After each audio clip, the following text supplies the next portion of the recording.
could be the Earth years from now. Sounds impossible? I think not.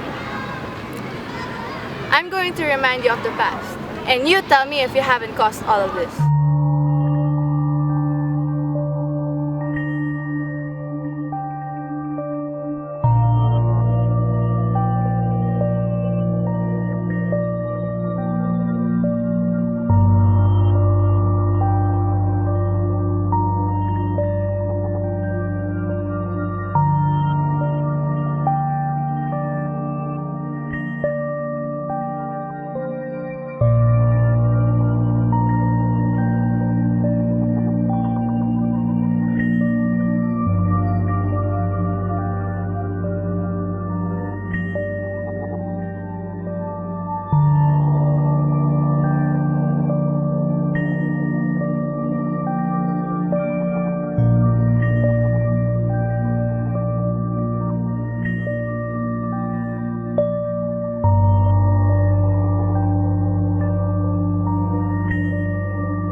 But there are still other people who care.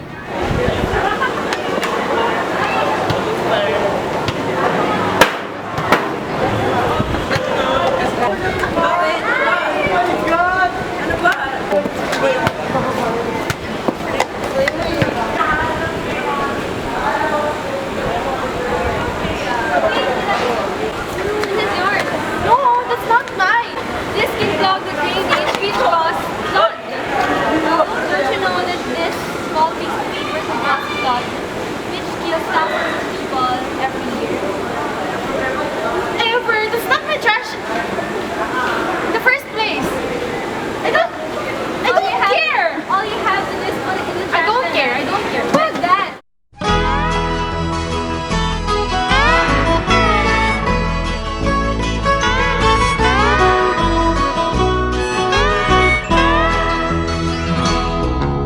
Wala ka bang napapansin sa iyong mga kapaligiran?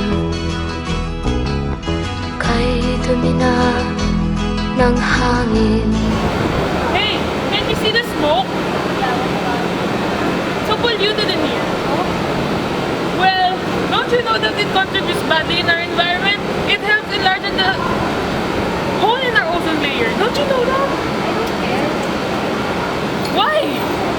I just Oh! Pati na ang mga ilog natin.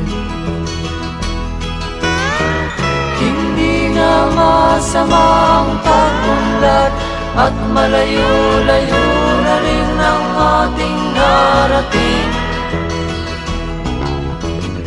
Ngunit masdan mo ang tubig sa dagat, dati kulay asul, ngayon'y naging itim. Ang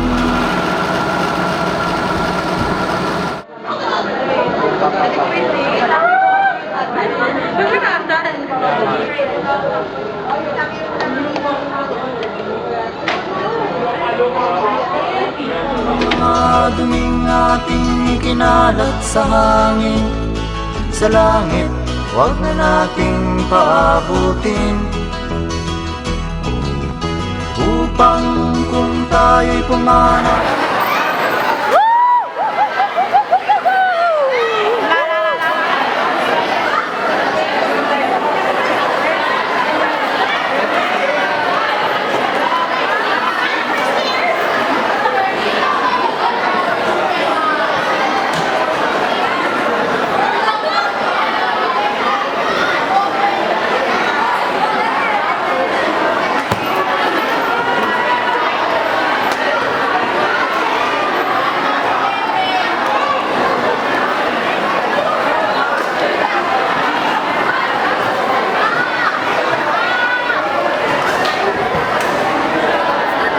That's called noise pollution.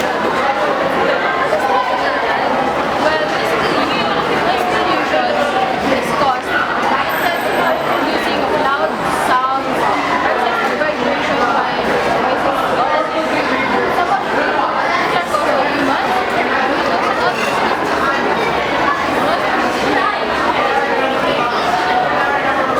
Wait, lesson.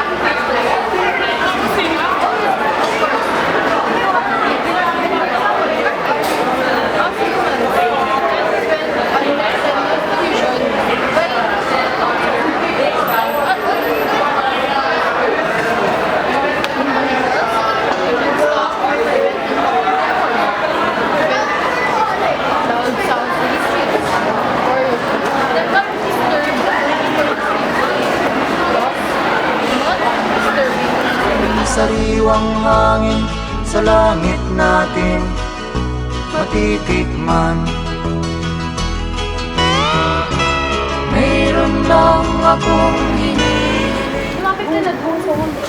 Doon ka na, doon ka na. Ikaw na lang. Sabi mo na si Kuya. Dapat ka nagamit si Kuya. Ikaw na lang. Saan kung doon ka kay Kuya? Bigyan mo si Kuya na naglilinis. Kuya, gano'n mo masasabing kakalat yung school mo? Kung sa kalat, makalat siya kasi ganito nangyayari. Kuya, Kumbaga, kulang sila sa guro sa pagdisiplina. Kasi itong kalat na to, tingnan mo yung mga kalat na yan. Ano yan lang.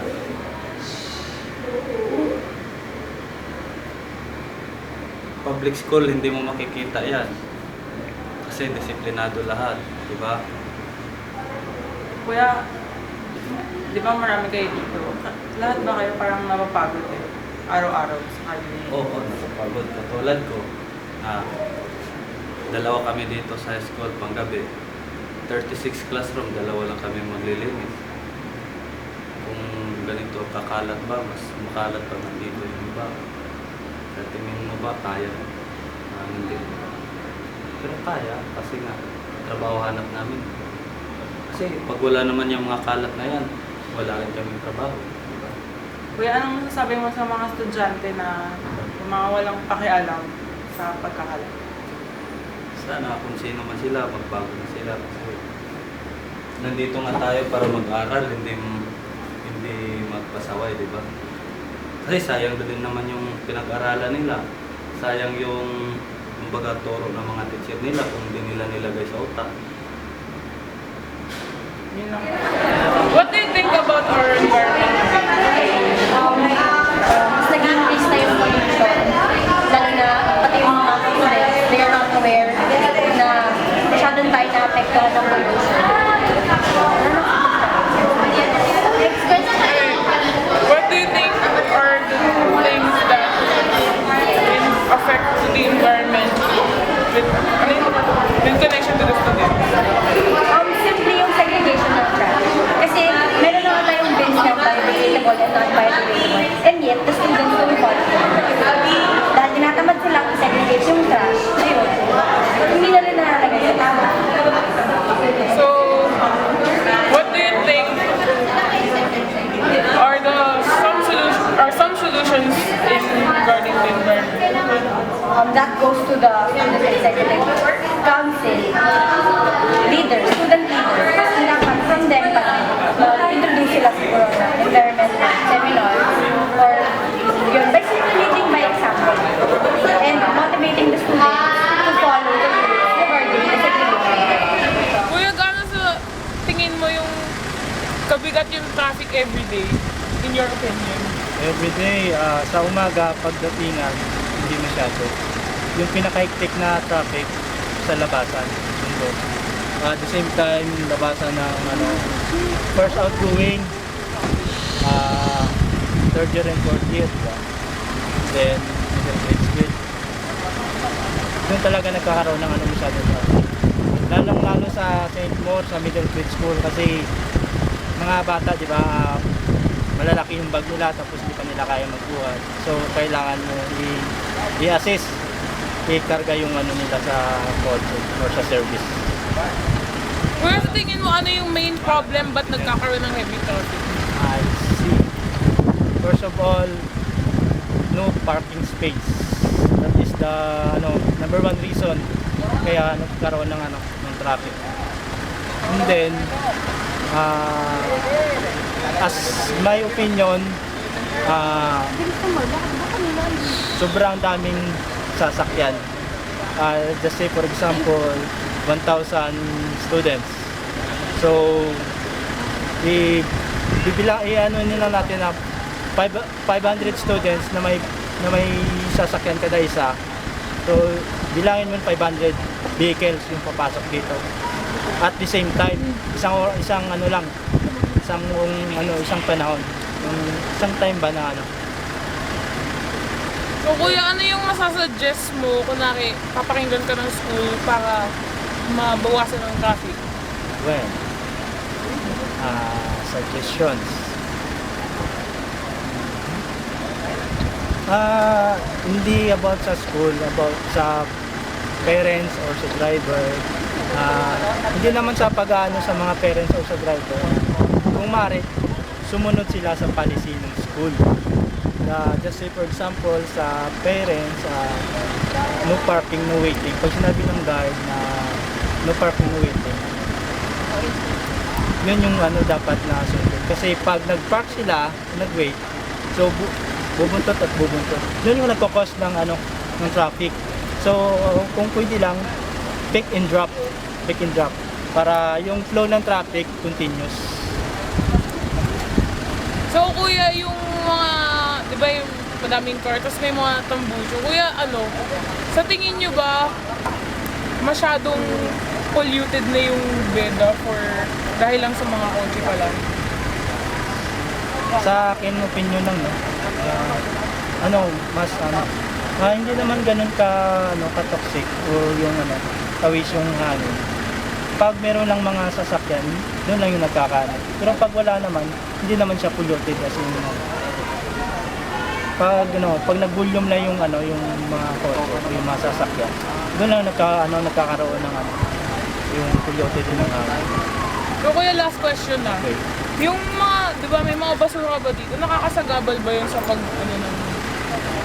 Sa tingin ko hindi naman siya nakakasagabal. Yun lang, thank you. Sa aking pagpanaw sana ay tag-ulan. Gitara ko ay aking dadalhin upang sa ulap na lang tayo magkantahan.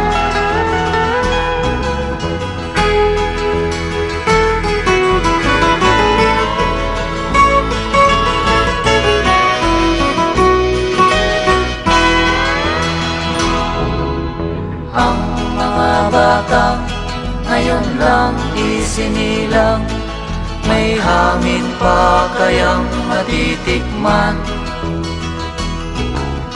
May mga puno pa kaya silang aakyatin, may mga ilog pa kayang lalanguyan.